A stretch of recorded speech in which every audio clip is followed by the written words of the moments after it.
Hello दोस्तों, नमस्कार। आप सभी को zoom study centre by Mukesh Agrawal coaching में आप सभी का स्वागत है।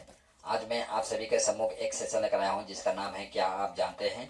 यानी इस सेशन में मैं आपके सम्मुख एक प्रश्न रखता हूं और उस प्रश्नों से संबंधित उन सारे तत्वों को मैं आपके सम्मुख एक्सप्लेन करने का कोशिश करता हूं जो कहीं ना कहीं आपका एग्जाम के नजर से देखा जाए तो अत्यधिक इंपॉर्टेंट है। और ये जो प्रश्न देख रहे हैं आप, ये प्रश्नों आपका किसी न किसी एग्जाम में पूछे गए प्रश्न है, चाहे वो रेलवे हो, एसएससी हो, एनटीपीसी हो, कमांड हायर सेकेंडरी लेवल के एग्जाम हो या कमांड गेजेट लेवल के एग्जाम हो।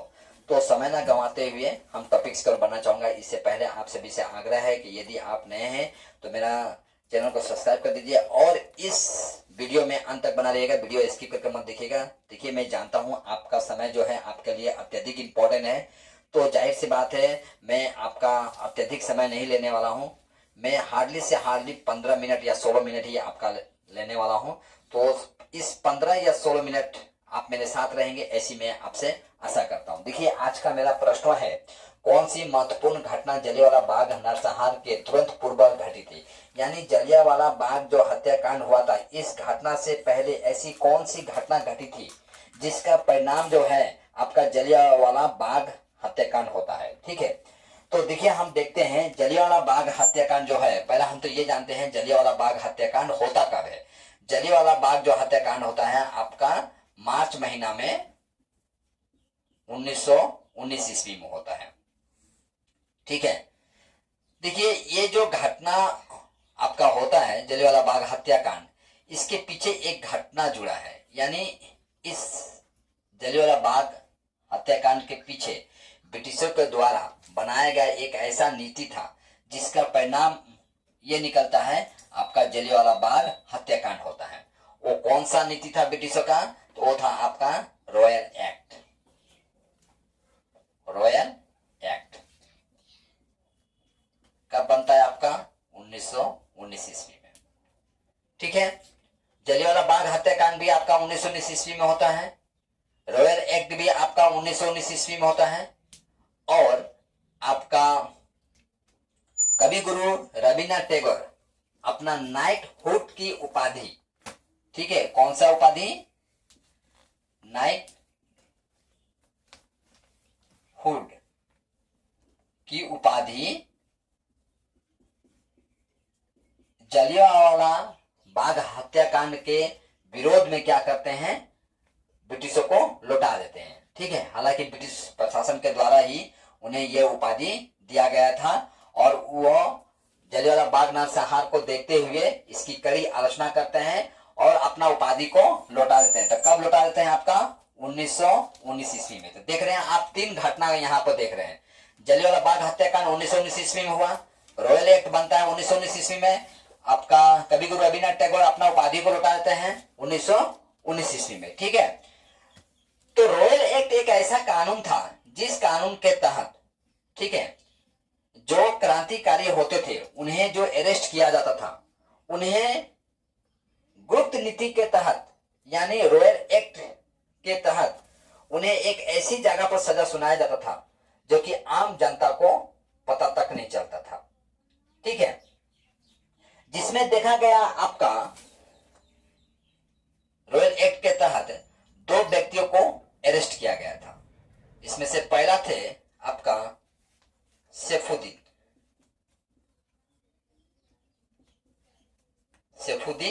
और डॉक्टर सत्यपाल।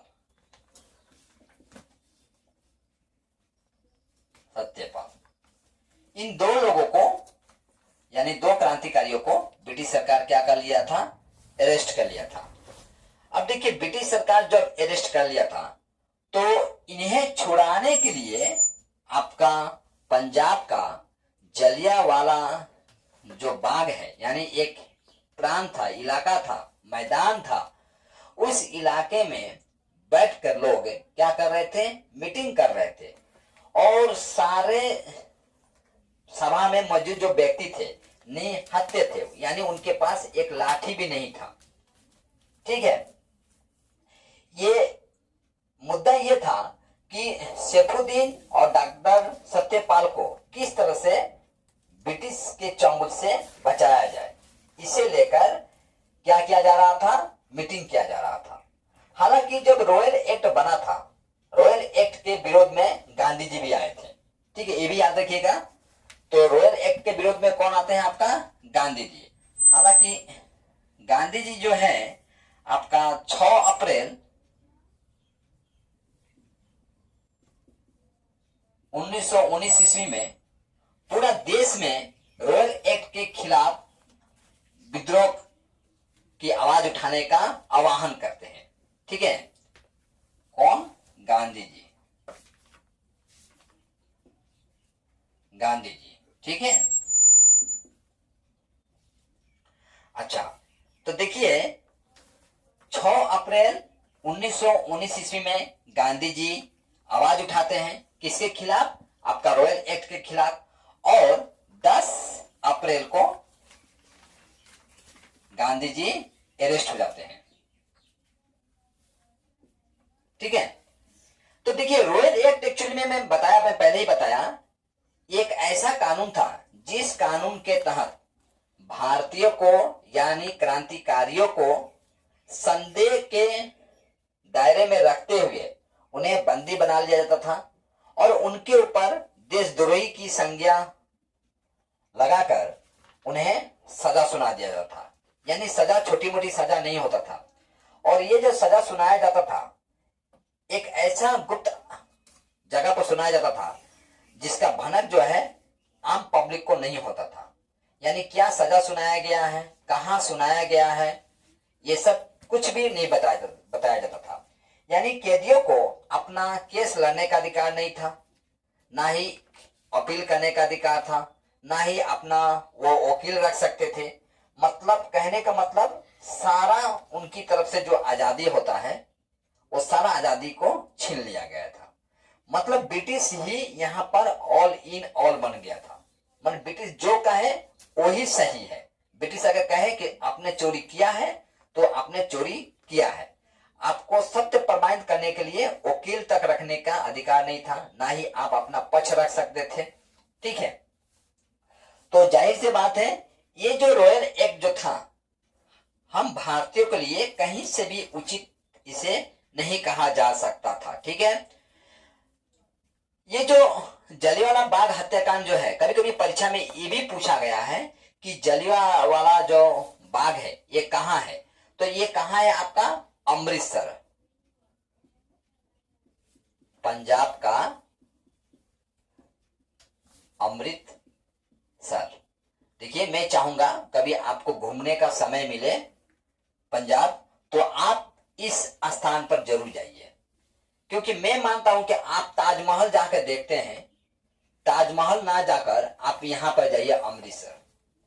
ताजमहल से जाहिर सी बात है कोई स्वतंत्रता सेनानी की कहानी वहां पर नहीं लिखा गया है, लेकिन यहां पर जाएंगे अमृतसर, मेरे हिसाब से बता रहा हूं। बाकी आपका प्रेम का जो निशानी आप मानते हैं ताजमहल तो आप जाके घूम सकते हैं, लेकिन मेरा विचार यह है कि जो ये अमृतसर है यहाँ त्याग और बलिदान का प्रतीक है। ये जो जलियांवाला बाग है, ठीक है, अमृतसर में ही जलियांवाला बाग है। तो कभी समय मिले तो आप वहां पर जाके देखिए। आज भी वहां जाकर देखेंगे जो ब्रिटिश जो गोली चलाया था वो जो दीवार पर जो लगे थे होल यानी जो गोली के निशान जो है वो आज भी विद्यमान है वहां पर। और इस प्रांत में यानी जलियांवाला बाग में हमारा कई वीर माता बहने यहाँ तक कि एक 6 साल का नाबालिग बच्चा भी अपने आप को कुर्बान कर दिया है देश के नाम पर। ठीक है, तो ये हमारे लिए कहीं ना कहीं तीर्थ स्थान की तरह पवित्र माना जा सकता है। ठीक है, यदि आप उस हिसाब से देखते हैं तब। लेकिन आप देखते हैं कि ये जो जलियांवाला बाग हत्याकांड होता है, जिस तरह से आप जानते हैं प्रत्येक क्रिया के विपरीत प्रतिक्रिया होता है। तो ये जो जलियांवाला बाग जो हत्याकांड हुआ था इसका दोषी किसे माना गया है? आपका इसे दोषी माना गया है आपका ब्रिगेडियर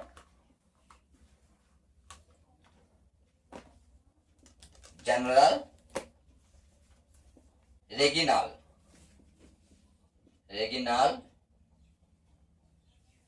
डायर।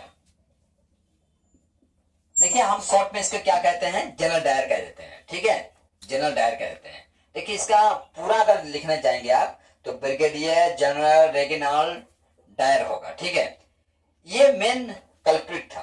कल्प्रिट कहने का मतलब, हालांकि इससे परमिशन लिया गया था कि हम लोग ऐसा ऐसा मीटिंग करने जा रहे हैं, जो निहत्थे सब लोग हैं, एक प्रांत में हम लोग बैठेंगे, उस जगह में हम लोग बैठकर कुछ गुप्त मीटिंग करना चाहते हैं, यानी अपने जो वीर योद्धा है सैफुद्दीन और डॉक्टर सत्यपाल को किस तरह से बचाया जा सके, उसके लेकर हम लोग मीटिंग करने जा रहे हैं। हालांकि सब कुछ परमिशन मिला हुआ था, लेकिन ठीक जनरल डायर आपका संध्या का तकरीबन 4-4:30 बजे निकलता है अपने ऑफिस से, अपने सैन्य टुकड़ियों के साथ निकलता है और सीधा वो जलियांवाला बाग जो है वहां पर आता है।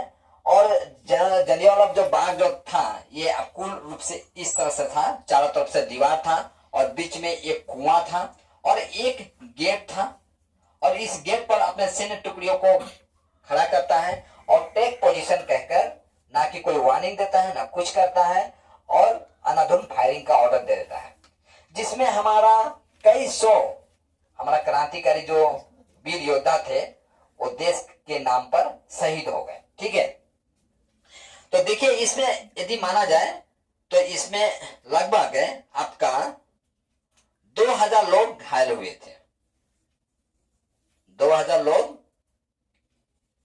घायल हुए थे और 400 लोग मारे गए थे,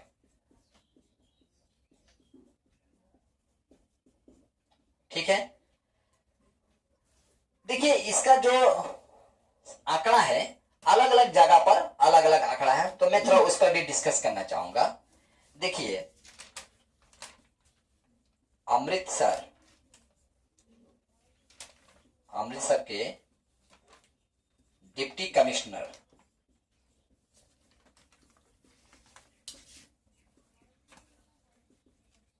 कार्यालय में 484 लोग क्या मारे गए हैं, 484 लोग शहीद हुए हैं।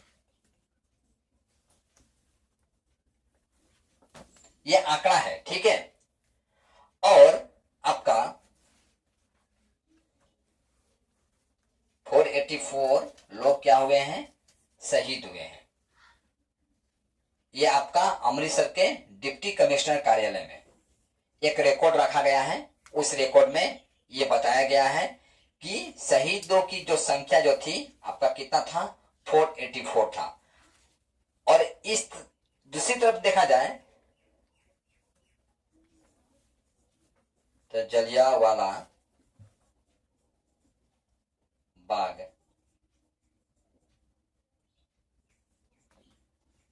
हत्याकांड में 388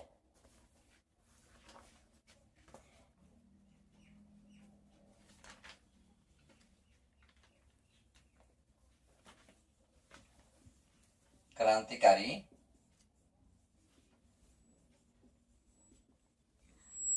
शहीद हुए थे, ठीक है, 388।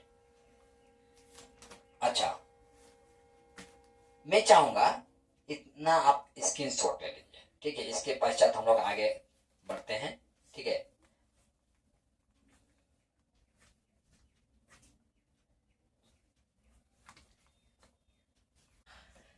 देखिए जिस तरह से मैं बताया आपको कि जो जलियांवाला बाग हत्याकांड जो हुआ, उस हत्याकांड में जो हमारे वीर योद्धा जो शहीद हुए थे, उसे लेकर अलग अलग स्टेटमेंट है, अलग अलग आंकड़ा है।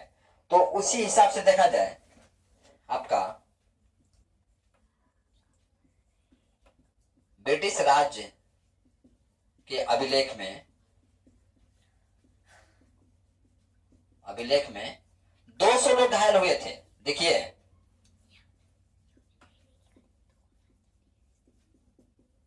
हुए थे 200 लोग घायल हुए थे और 379 लोग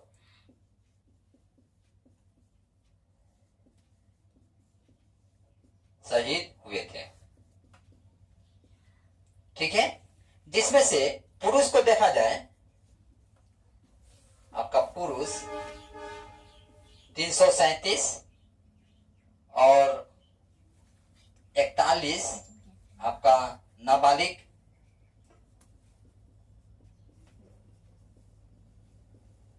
और एक 6 सप्ताह का बच्चा भी शहीद हुआ था इस नरसंहार में। ठीक है, देखिए ये नरसंहार अपने आप में बहुत कुछ कहता है, ब्रिटिश के कूट नीतियों का उजागर करता है। 1997 ईस्वी में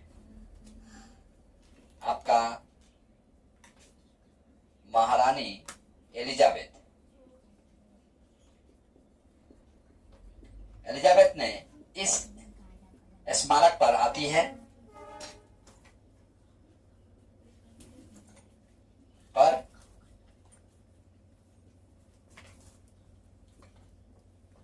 शहीदों का श्रद्धांजलि भेंट करती है या श्रद्धांजलि दी थी। ठीक है, और 2013 में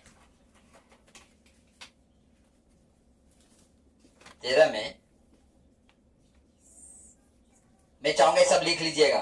ठीक है, 2013 में ब्रिटिश प्रधानमंत्री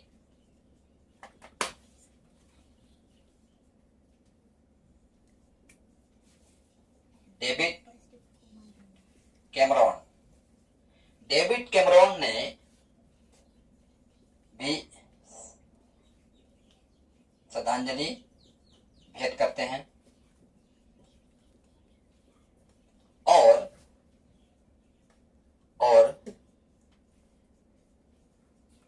विजिटर्स बुक, यानी जब कोई आता है उसके सामने एक डायरी रखा जाता है। मतलब आप जो हमारे यहाँ आए हैं, आपके लिए मैं जो स्वागत का सारा कार्यक्रम आयोजन किया, या आप मेरे संस्कृति को, मेरे कल्चर को किस हिसाब से देखते हैं, कैसे देखते हैं, ठीक है, उससे संबंधित कुछ नोट लिखने को कहा जाता है। तो वो जो विजिटर्स बुक जो बुक है उसमें एक लाइन लिखते हैं। क्या लाइन लिखते हैं? ब्रिटिश सरकार के लिए अत्यधिक शर्म की बात है ये। वो लिखते हैं, ब्रिटिश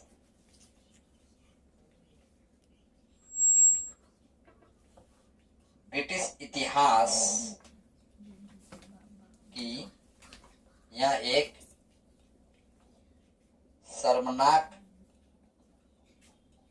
घटना थी। मतलब ये मानते हैं जो ब्रिटिश सरकार ने तब के समय में जो कार्य किया था, यानी जो जनरल डायर ने जो फायरिंग का ऑर्डर दिया था, आदेश दिया था, वो कहीं से भी सही नहीं था। ठीक है, अब देखिए जलियांवाला बाग हत्याकांड हो जाता है, हमारे वीर योद्धा जो है काल के मुंह में समा जाता है, और हमें खुशी प्रदान करने के लिए या हमें आजादी दिलाने के लिए हंसते हंसते वो अपने आप को कुर्बान कर देते हैं। लेकिन तब भी एक आपका पंडित मदन मोहन मालवीय के नेतृत्व में एक जांच कमेटी बनाई जाती है।